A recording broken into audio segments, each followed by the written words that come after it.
Fire and emergency service দপ্তরে নিয়োগ প্রক্রিয়া অনেকটা এগিয়ে যাওয়ার পরে বাতিল করে দেওয়া হয়।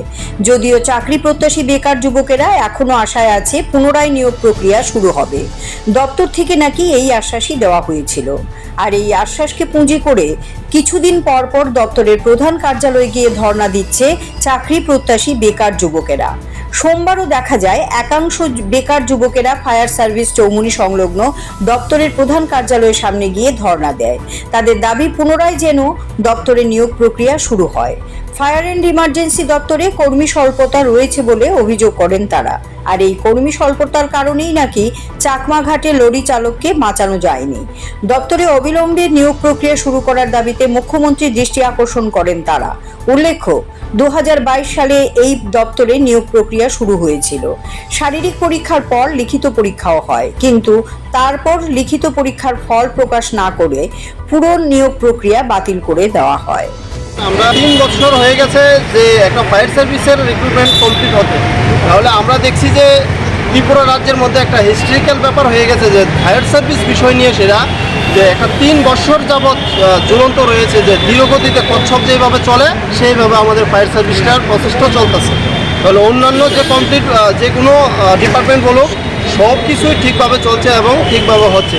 আদার্স কিছু কিছু জিনিস রয়েছে, যেমন জেল পুলিশ রয়েছে, হয়তো বা আরও অন্যান্য দপ্তর রয়েছে, সেটা আমি বলতে চাই না।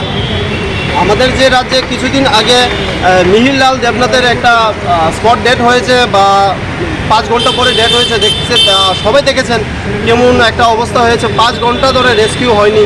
তাহলে ওইখানে কি কর্মী স্বল্পতা, একটাই জিনিস, কর্মী স্বল্পতার কারণেই এরকম অবস্থা।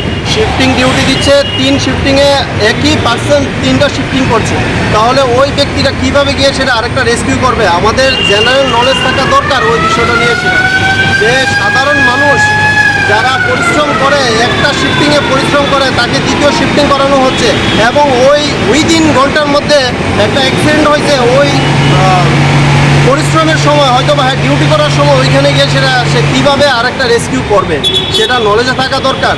এবং আমি এর পাশাপাশি আরেকটা জিনিস একটু নলেজে দিতে চাই সবাইকে, যে মেডিকেল টিম ওইখানে থাকা দরকার ছিল, যেটা এই বিষয়ে আসে না। তারপর আমি বলতে চাচ্ছি যে মিহিরলাল দেবনাথ যে মারা গেছেন, ওইখানে যদি কোনো মেডিকেল স্টাফ, মেডিকেল টিম যদি যেত এই 5 ঘন্টার মধ্যে, হয়তো কোনো না কোনো প্রকারে ওনাকে একটু সুস্থতার একটা দিক দেখাতে পারতো এবং রেস্কিউ করা যেত।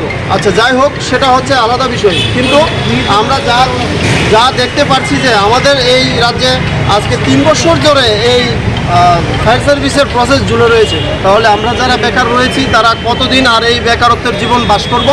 আগে পরিষদে যে আমরা দীর্ঘ 3-4 বছর যাবত যে রেলিটা হয়েছে, আমরা প্রায় 50,000 পয়েন্ট মানে রেলিটার মধ্যে অংশগ্রহণ করছি। এর মধ্যে কোয়ালিফাই হয়েছে মাত্র 1700। এরপরে এর মধ্যে আমরা যে রেলিটা কমপ্লিট হয়েছে, এই যে 1700 ফলাফল কমপ্লিট হয়েছে।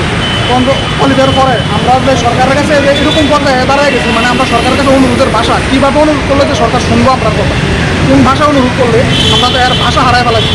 যে মানে কীভাবে আমরা সাংবাদিকরা আছেন, বিভিন্ন কনফারেন্সে আমরা কথা বলি সিএম স্যারের সাথে। তাহলে আপনারা একটু আমরা তরফের থেকে জিজ্ঞাসা করবেন যে আমরা কোন ভাষায় তার কাছে রিকোয়েস্ট করলে যে তাই আমরা রিকোয়েস্ট অ্যাকসেপ্ট করবো, তাই না?